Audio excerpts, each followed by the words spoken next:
Margaret stood at the altar in her ivory gown, her heart racing with anticipation as she waited for the moment that would change her life forever. The church was filled with white roses and the soft glow of candlelight, and she could hear the gentle murmur of guests settling into their seats. She had dreamed of this day since she was a little girl growing up in Lagos, never imagining that her journey would bring her here to Seoul, to this beautiful church, to marry the man she thought was the love of her life. Choi Dae-sung had swept her off her feet 2 years ago when they met at a business conference. He was charming, successful, and he made her feel like she was the only woman in the world. But as the minutes ticked by and the ceremony was delayed, a cold feeling of dread began to creep into her chest. The church doors burst open with a force that made everyone jump. Men in dark suits flooded in, their faces hard and expressionless, moving with the precision of soldiers. Margaret's breath caught in her throat as she watched them fan out across the aisles, their hands resting ominously on their waists, where she could see the outline of weapons. The guests began to panic, some screaming, others trying to flee, but the men blocked every exit. Margaret turned to Dae-sung, expecting him to protect her, to do something, but what she saw in his eyes made her blood run cold. There was no surprise there, no fear, only a guilty resignation that told her everything she needed to know. She stumbled backward, her wedding bouquet falling from her trembling hands and scattering white petals across the marble floor. Dae-sung, what is this? What's happening? Her voice came out as a desperate whisper, but he wouldn't meet her eyes. A tall man emerged from the group, his presence commanding immediate attention.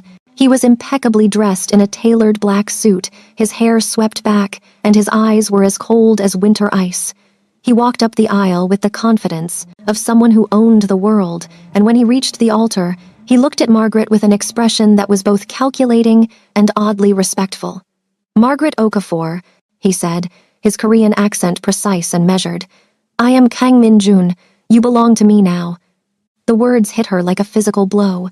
She looked around desperately for help, for someone to tell her this was a nightmare, but when her eyes found her mother and uncle sitting in the front row, they looked away. Her mother, Ngozi, who had always been so strong, so protective, sat with her head bowed, tears streaming down her face but making no move to help. Her uncle Chukwudi stared straight ahead, his jaw clenched, but he too remained seated.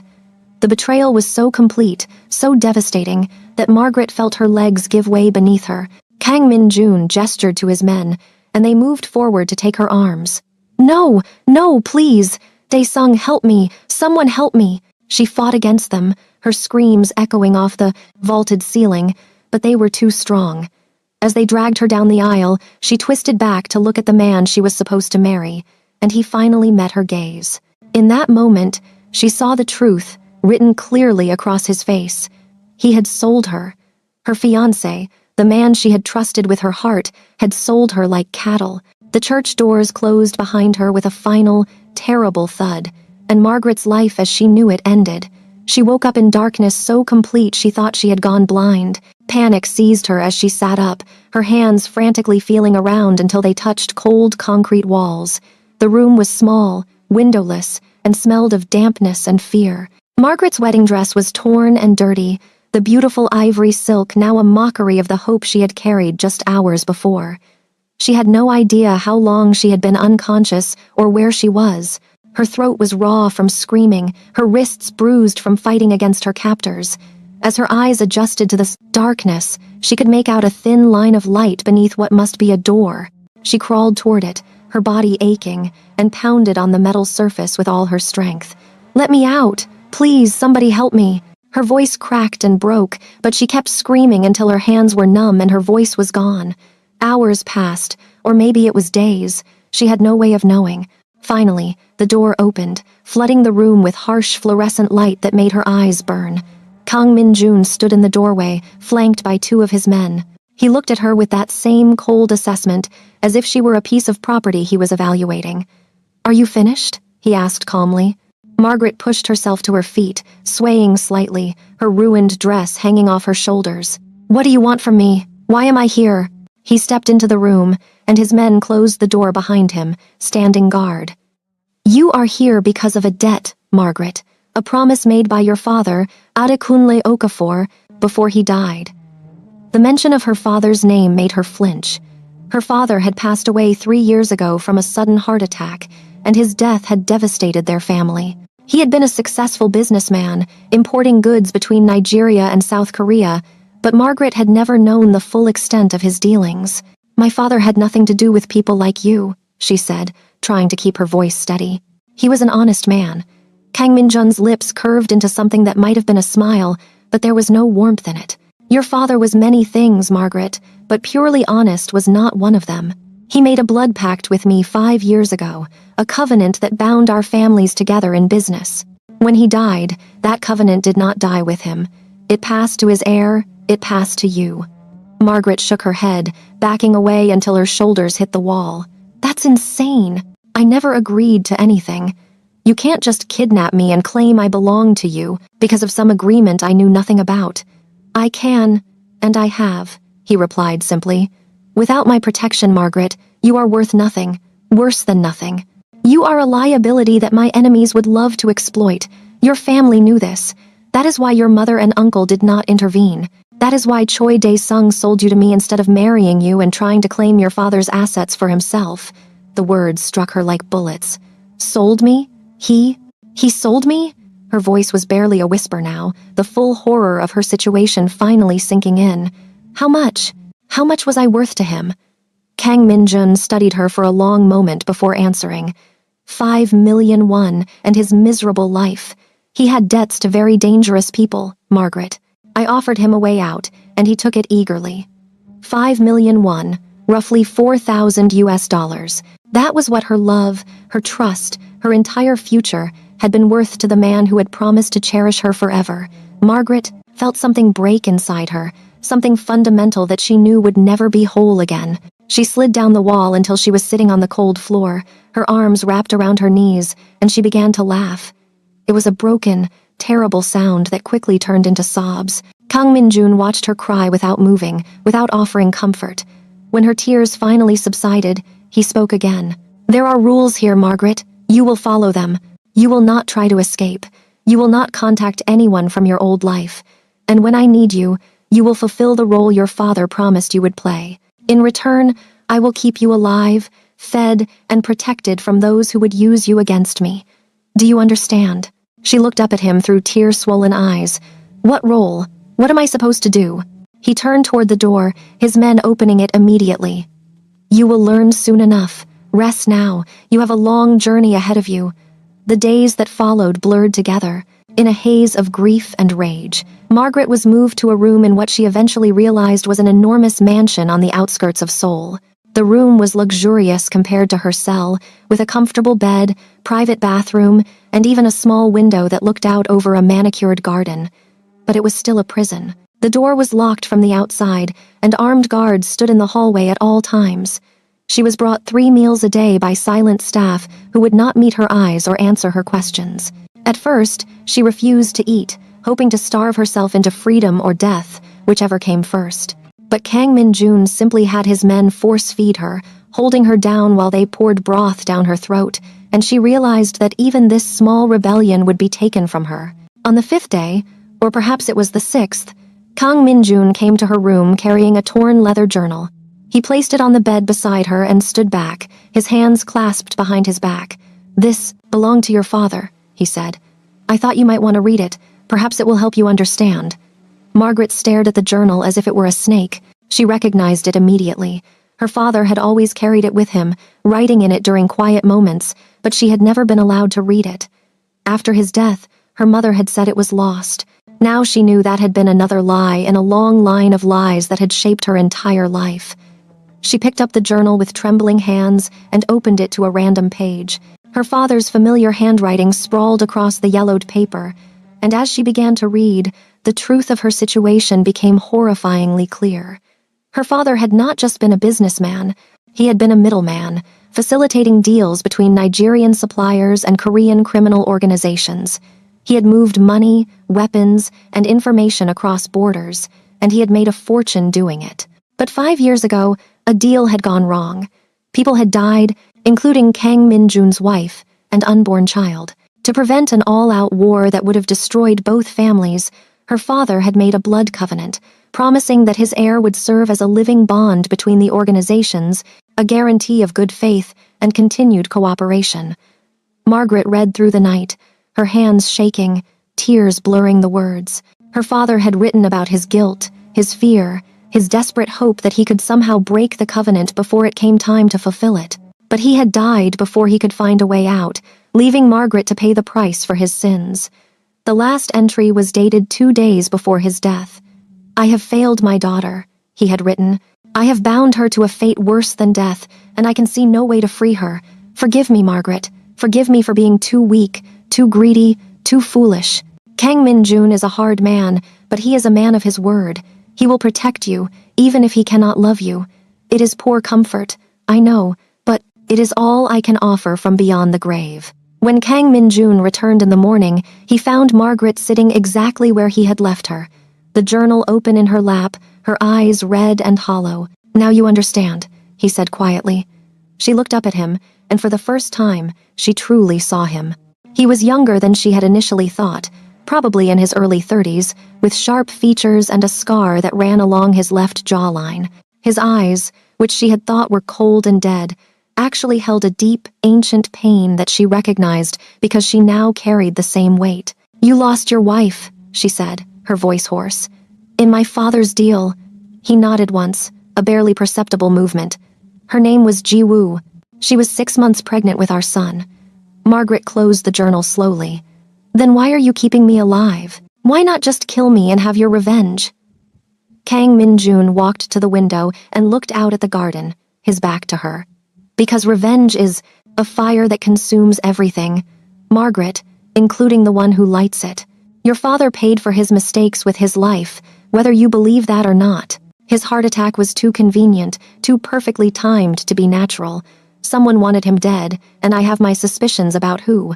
But the covenant remains. Without it, without you, every deal your father ever brokered falls apart. Wars will break out. Territories will be contested. Hundreds, maybe thousands of people will die. You are not just my captive, Margaret. You are the only thing standing between peace and chaos."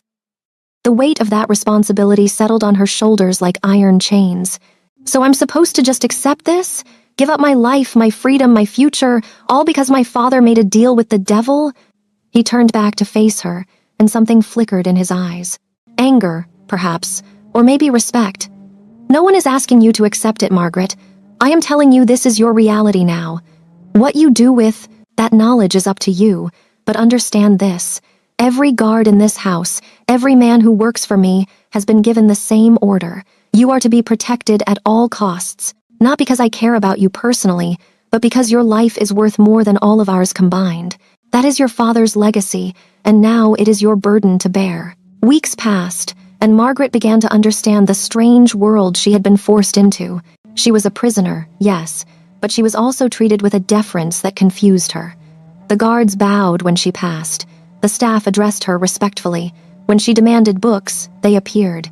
When she asked for different food, Korean dishes instead of the Nigerian meals they had initially tried to provide, her wishes were granted. She realized slowly that she had power here, even if it was a power she had never wanted.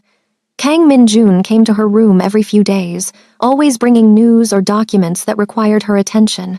She was expected to sign contracts, to approve deals, to lend her name and her father's legacy to business transactions she barely understood.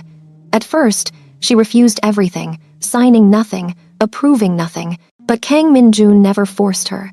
He simply explained the consequences of each refusal. If she did not sign this contract, a shipment of medical supplies would not reach a hospital in Lagos. If she did not approve this deal, a Nigerian community in Busan would lose their protection and face deportation. He made it clear that her choices had real consequences for real people, and slowly, she began to participate not because she wanted to, but because she could not bear the guilt of inaction. It was manipulation of the cruelest kind, and she hated him for it, even as she acknowledged his terrible logic. One evening, after signing another stack of documents, Margaret threw the pen across the room in frustration. "When does this end? When do I get to have a life again?" Kang Min-jun, who had been standing by the door as he always did, picked up the pen and placed it back on the desk. "When the covenant is fulfilled," he said. "When?" she demanded, standing up to face him. "Give me a date. Give me something to hope for." He looked at her for a long moment, and she saw something shift in his expression. 3 months from now, there is a meeting. The heads of 5 families will gather to finalize the last of your father's outstanding agreements. You must be there. You must represent the Okafor name and seal the contracts with your blood, literally. Once that is done, the covenant is considered fulfilled, and you will be free to go. Margaret's heart leaped at the word free, but then his words sank in fully. My blood? What does that mean? Kang Minjun's jaw tightened. It is an old tradition. A small cut on your palm, your blood pressed to the seal of the contract. It is symbolic, but in our world, symbols are everything. The other families will want to see that you are real, that you are willing to honor your father's promises. If you refuse, or if something happens to you before that meeting, the covenant is void, and everything falls apart. She sank back into her chair, her brief hope crashing around her. And if I do this, if I play my part in this barbaric ritual, then what? You'll just let me walk away? Yes, he said simply. You will be given money, a new identity if you want it, and passage to anywhere in the world you wish to go. I will have fulfilled my obligation to your father, and you will have fulfilled yours. We will never see each other again. The finality in his voice should have been comforting, but instead, Margaret felt a strange emptiness. 3 months suddenly seemed both impossibly far away and frighteningly close. What happens between now and then? She asked quietly. Kang Min-jun moved toward the door, his hand on the handle. You survive, Margaret. You learn what you need to know to play your part convincingly. And you pray that none of my enemies discover how valuable you truly are. The training began the next day. Kang Min-jun assigned a woman named Soo-jin to teach Margaret the intricacies of Korean business etiquette, the proper way to bow, how to address different ranks within the organization, and most importantly, how to recognize danger. Soo-jin was in her 50s, elegant and sharp-eyed, and she treated Margaret with a mixture of sympathy and stern discipline. The meeting will be dangerous, Soo-jin told her during one of their sessions. These men are not like Kang Min-jun. They are older, more traditional, and they will not want to see a Nigerian woman holding power that they believe should belong to a Korean man. You must be perfect, Margaret. One mistake, one sign of weakness, and they will tear you apart. Margaret absorbed everything like a sponge, driven by the knowledge that her life depended on it. She learned to read the subtle body language that indicated respect or threat. She practiced the ceremonial phrases she would need to recite. She memorized the names and faces of the 5 family heads who would attend the meeting, learning their histories, their grudges, their alliances. At night, alone in her room, she would stand by the window and look out at the lights of Seoul in the distance, wondering if she would survive long enough to see the city as a free woman. The thought of freedom became her lifeline, the only thing that kept her from drowning in despair. As the weeks passed, Margaret began to notice changes in Kang Min-jun as well. He spent more time in her presence, sometimes sitting in silence while she studied, other times engaging her in conversations that had nothing to do with business. He asked about her life in Lagos, her childhood, her dreams before everything fell apart. She was wary at first, suspecting manipulation, but his interest seemed genuine. In turn, she found herself curious about him, about the man behind the cold mask. Why did you become this? She asked him one evening. Why choose this life? He was quiet for so long she thought he would not answer. Then he said, I did not choose it. I inherited it, just as you inherited your burden. My father built this organization, and when he died, I was expected to take his place. I was 22 years old and did not want any of it. I wanted to be an architect, to build beautiful things instead of tearing them down. But duty is not something you can walk away from in my world. Margaret felt an unexpected kinship with him in that moment. They were both prisoners of their father's choices, both carrying weights they had never asked for. What was she like? Margaret asked softly. Jiwoo. Kang Min-jun's expression shuddered immediately, the walls slamming back into place. That is not something I discuss, he said coldly, standing up to leave. But at the door, he paused. She was everything good that I was not. She made me believe I could be more than what my father had made me. When she died, that belief died with her. He left before Margaret could respond, but his words stayed with her long into the night, The weeks turned into months, and Margaret found herself caught in a strange paradox. She was counting down the days until her freedom, but she was also becoming more enmeshed in this world with each passing day. She attended meetings with Kang Min-jun, sitting silently as he negotiated deals and settled disputes. She saw the respect his men had for him, the fear his enemies held, and the weight of responsibility he carried on his shoulders. She watched him make impossible choices, sacrificing his own desires for the good of the organization, and she began to understand why her father had trusted him with the covenant. Kang Min-jun was brutal when he had to be, but he was also fair, loyal, and utterly incapable of breaking his word. One night, unable to sleep, Margaret left her room and wandered the mansion's halls. She had not tried to escape in weeks, partly because she knew it was futile, but mostly because she had nowhere to go. Her old life was gone, burned to ash by Daesung's betrayal and her family's complicity. She found herself in a wing of the house she had never explored before, drawn by the sound of piano music. Following the melody, she came to a room with the door slightly ajar. Inside, Kang Min-jun sat at a grand piano, his fingers moving over the keys with surprising grace. The music was melancholy and beautiful, filled with a longing that made her chest ache. She must have made a sound because he stopped playing immediately, his head snapping toward the door. When he saw her, his expression cycled through surprise, irritation, and then resignation. "You should not be here," he said, but there was no real anger in his voice. Margaret stepped into the room, drawn by curiosity and something else she could not name. "I did not know you played," she said. He looked down at the keys, his hands resting on them but no longer playing. "It is the one thing I kept from my old life, from before I became this. Ji-woo loved music. She used to sit right where you are standing and listen to me play for hours." Margaret moved closer, her bare feet silent on the polished wood floor. "Play something for me," she said softly. "Please." He looked at her, and for a moment she thought he would refuse. Then his hands moved again, and a new melody filled the room. This one was different from the first, less sorrowful and more hopeful, like the first light of dawn after a long, dark night. Margaret closed her eyes and let the music wash over her, feeling something inside her begin to thaw. When the last note faded, she opened her eyes to find him watching her. "Thank you," she whispered. Kang Min-jun stood abruptly, putting distance between them. "You should go back to your room. The meeting is in 2 weeks. You need to be rested." But as she turned to leave, he spoke again. "Margaret." She looked back at him. "You have done well these past months. You are stronger than I expected. Your father would be proud." It was the first personal compliment he had given her, and it hit harder than she anticipated. She nodded, not trusting her voice, and fled back to her room where she cried into her pillow, overwhelmed by emotions she could not untangle. The final 2 weeks passed in a blur of preparation and mounting tension. The meeting would take place in an abandoned warehouse near the port, neutral territory that belonged to none of the families. Margaret was given a traditional Korean hanbok to wear, black silk embroidered with silver thread, a symbol of mourning for her father and the weight of the covenant she carried. Sujin helped her dress the morning of the meeting, her hands gentle but her face grave. "Be brave, child," she said, adjusting the fabric across Margaret's shoulders. "And remember, no matter what happens, do not show fear. These men are like predators. They can smell weakness." Kang Min-jun came to collect her personally, flanked by 6 of his most trusted men.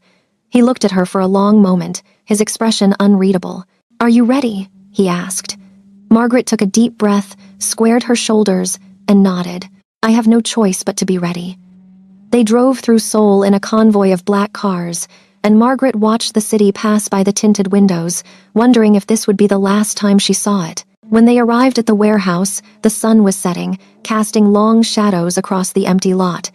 Inside, the space had been transformed. Long tables formed a rectangle, with chairs positioned for the 5 family heads and their advisors. At the center of the rectangle was a single chair, isolated and exposed. That was where Margaret would sit. The other families began to arrive, and Margaret felt the weight of their stares. These were dangerous men, their faces hard and their eyes calculating. They spoke in low voices, assessing her, judging her, and she could feel their contempt like a physical thing. A woman, a foreigner, a black woman at that, sitting in a position of power in their world. It was an insult to everything they believed in. Kang Min-jun stayed close to her, a silent presence at her back, and she drew strength from his proximity. When everyone was seated, the eldest of the family heads, a man named Baek Jin-ho, stood and addressed the room. "We are here to finalize the covenant made by Adekunle Okafor and to determine if his heir is worthy of the trust he placed in her." Margaret stood, her legs steady despite the fear coursing through her veins. "I am Margaret Okafor," she said, her voice clear and strong. "I come to honor my father's word and to seal the agreements he made on behalf of both our families." Baek Jin-ho smiled, but it did not reach his eyes. "Words are easy, Miss Okafor. We require proof of your commitment. You will seal each contract with your blood, and you will do so before all of us as witnesses. Only then will the covenant be considered fulfilled."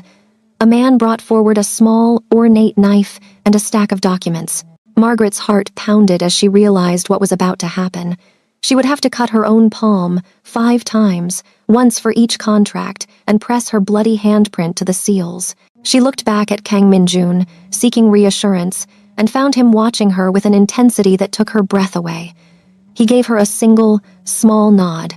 "You can do this." Margaret turned back to the table, picked up the knife, and before she could think too much about it, drew the blade across her left palm.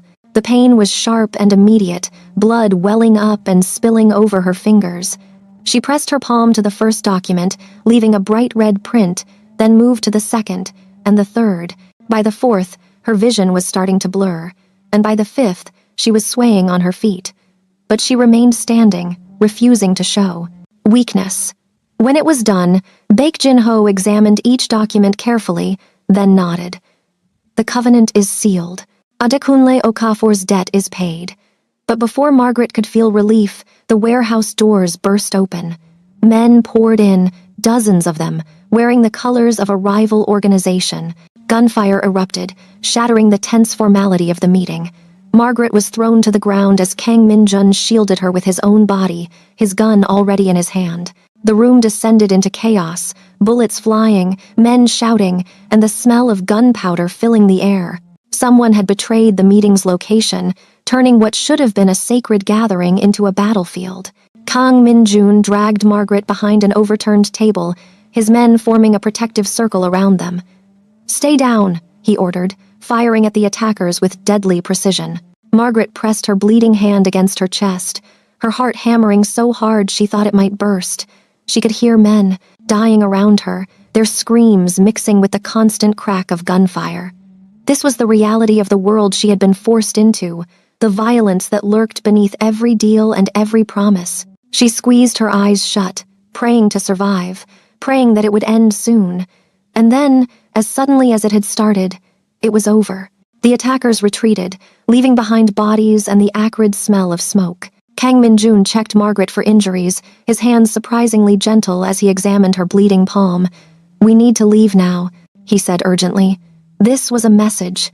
Someone does not want the covenant fulfilled. They fled the warehouse, leaving the surviving family heads to deal with their own wounded. The drive back to the mansion was tense and silent, Margaret's mind reeling from what she had just witnessed. She had sealed the covenant. She had survived. By all rights, she should be free now. But as they pulled through the mansion gates, she realized that freedom was suddenly the last thing on her mind. In her room, a doctor treated her hand, stitching the wound closed while Margaret sat in numb shock. Kang Min-jun stood by the window, his back rigid, his jaw clenched. When the doctor left, silence filled the space between them. Finally, Margaret spoke. "The covenant is fulfilled. I did what I was supposed to do." He did not turn around. "Yes. So I can leave now. That was the agreement." "Yes," he said again, his voice flat. Margaret stood, her bandaged hand throbbing with pain. "Then why do you look like you are going to a funeral?" He turned then, and the expression on his face stopped her breath. It was raw, unguarded, filled with a conflict that she had never seen him show before. "Because I am," he said quietly, "I am watching you walk out of my life, and I have just realized that I do not want you to go." The confession hung in the air between them, heavy with implications. Margaret's heart stuttered in her chest. "You do not mean that. You are just feeling responsible for me because of the covenant." Kang Min-jun crossed the room in 3 long strides, stopping so close she had to tilt her head back to meet his eyes. I stopped feeling responsible weeks ago, Margaret. What I feel now is something I swore I would never feel again after Ji-woo died. You have made me remember what it is like to want something beyond duty and revenge. You have made me feel human again, and I hate you for it even as I cannot imagine letting you go. Margaret's breath caught. She should be angry. She should be running as far from this man and this world as possible. But instead, she found herself reaching up with her good hand to touch his face, her fingers tracing the scar on his jaw. I should hate you, she whispered. You took everything from me. His hand came up to cover hers, holding it against his cheek. I know, I do not expect forgiveness. I do not deserve it. But I am asking you to stay, not as a prisoner, not because of the covenant, but because I want you here. Because in these months, you have become the one thing in my life that makes sense. She looked into his eyes and saw the truth there, the vulnerability he was offering her, and she felt something shift inside herself. The anger and grief that had sustained her for so long began to crack, revealing something else underneath. Hope, maybe, or the possibility of it. I do not know how to forgive you, she said honestly. I do not know if I ever can, but I also do not know how to leave. Kang Min-jun leaned his forehead against hers, his eyes closing. Then do not. Stay. Let me spend however long it takes earning your forgiveness. Let me show you that there is more to this life than the darkness you have seen. Margaret closed her eyes too, feeling the warmth of him, the solid reality of his presence. It was insane. It was impossible. She should be planning her escape, not standing here considering a future with the man who had destroyed her old life. But maybe, she thought, her old life had needed to be destroyed. Maybe the naive girl who had stood at that altar was never meant to survive in the real world. Maybe she had needed to be broken down and rebuilt into someone stronger, someone who could stand beside a man like Kang Min-jun and not flinch from the darkness. I need time, she finally said, pulling back to look at him. I need to figure out who I am now, separate from the covenant, separate from what my father made me. He nodded slowly, his hand falling away from hers. Take all the time you need. I will be here. And so began a new chapter, one without contracts or blood oaths, but filled with its own uncertainties. Margaret did not leave the mansion, but she stopped being a prisoner. She started exploring Seoul, always with guards for her protection, but with the freedom to go where she pleased. She enrolled in business classes at a university, determined to understand the world she had been thrust into on her own terms. She started writing again, something she had loved in her old life, filling notebooks with her thoughts and slowly processing the trauma she had endured. Kang Min-jun gave her space but never disappeared entirely. He would leave books he thought she might enjoy on her desk. He would join her for dinner occasionally, their conversations slowly moving from stilted and awkward to something approaching comfortable. He never pushed, never demanded, just waited with a patience she had not known he possessed. Slowly, cautiously, Margaret began to let her guard down. She started asking him questions about the organization, about the decisions he made and why. She began to see the impossible position he was in, the weight of responsibility that never lifted from his shoulders. 6 months after the warehouse meeting, Margaret opened a small restaurant in Itaewon, Seoul's international district. It served Nigerian food, the flavors of her childhood, and it became a haven for the Nigerian community in Korea. It was her declaration of independence, proof that she could build something of her own in this city that had been her prison. Kang Min-jun came to the opening, sitting quietly in a corner booth, and when she brought him a plate of jollof rice and egusi soup, he ate every bite and told her it was the best meal he had ever had. She knew he was lying, but the gesture touched her anyway. One evening, as she was closing up the restaurant, Kang Min-jun appeared at the door. He looked nervous, an expression she had never seen on him before. I need to show you something, he said. Will you come with me? Curious, Margaret agreed. They drove to a building in Gangnam, and when they went inside, she realized it was an apartment, beautifully furnished with floor-to-ceiling windows overlooking the Han River. What is this? She asked. Kang Min-jun put a key in her hand. It is yours. I bought it for you. I know you have been staying at the mansion out of convenience, but I wanted you to have a place that was completely your own, with no strings attached. You can live here, or you can sell it, or you can burn it down if you want. It is yours to do with as you please. Margaret stood in the middle of the living room, overwhelmed. It was the most thoughtful, generous thing anyone had ever done for her. "Why?" she asked, her voice thick with emotion. He moved to stand by the window, his hands in his pockets. "Because you deserve something beautiful that is untouched by the ugliness of my world. Because I want you to know that I see you, Margaret. Not as a covenant or a responsibility, but as a woman who has survived things that would have broken most people. You are extraordinary, and I wanted to give you something that reflected that." She walked over to him, her heart pounding. "Kang Min-jun," she said softly, using his full name deliberately. He turned to face her, and she saw the hope and fear warring in his eyes. "Yes?" She took a deep breath, gathering her courage. "I forgive you. I do not know when it happened exactly, probably somewhere between the piano music and the jollof rice, but I forgive you. And more than that, I think I am falling in love with you, which is absolutely insane considering how we met." His expression transformed, the stoic mask falling away completely to reveal raw, unfiltered joy. "Margaret," he breathed, reaching for her. She stepped into his arms, and when he kissed her, it was like coming home and leaping off a cliff all at once. It was terrifying and exhilarating and perfect. All the months of tension, all the careful distance they had maintained, dissolved in that moment. When they finally pulled apart, both breathing hard, Margaret laughed. A real, genuine laugh that came from somewhere deep inside. "What is funny?" Kang Min-jun asked, his forehead resting against hers. "Everything," she said. "All of this. The fact that I'm standing here in love with the man who kidnapped me from my wedding. The fact that the worst day of my life led to this moment. It is absurd." He smiled, a real smile that transformed his entire face, making him look years younger. "Absurd but real," he said. "I love you, Margaret Okafor. I will spend the rest of my life proving that I deserve your love in return." And he did. Their relationship was not easy. There were days when Margaret's trauma resurfaced, when she could not stand to be touched, or when nightmares of the warehouse plagued her sleep. There were days when Kang Min-jun's world intruded, when his responsibilities pulled him away, or when danger threatened them both. But through it all, they held on to each other, building something real and lasting from the ashes of their broken past. Margaret's restaurant thrived, becoming a gathering place not just for Nigerians, but for anyone seeking authentic food and genuine warmth. Kang Min-jun slowly began to step back from the more violent aspects of his organization, using his power to shift toward legitimate businesses. It was a slow transformation, one that would take years, but Margaret was his compass, guiding him toward the man he had once wanted to be before duty had claimed him.